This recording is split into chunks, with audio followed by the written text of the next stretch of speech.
बाटे उमरा 21 हो देहिला फूल सरबीस हो बड़ी जखिस को गति है समिसता लगबू फेंके गिरीस हो।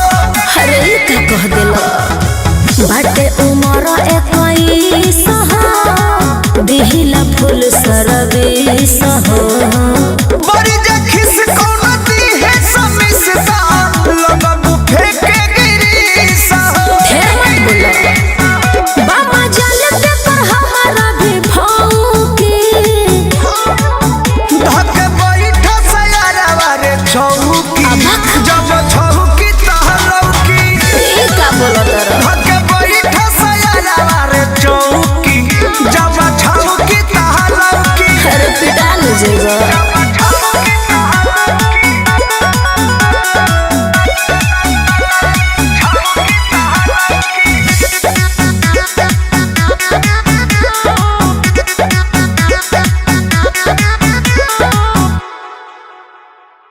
बुझना नेहा के अबर हो है प्रेमी पर मध के लभर हो लगल लेवे देवे खातिर मोर बाट सुधा करके खबर हो।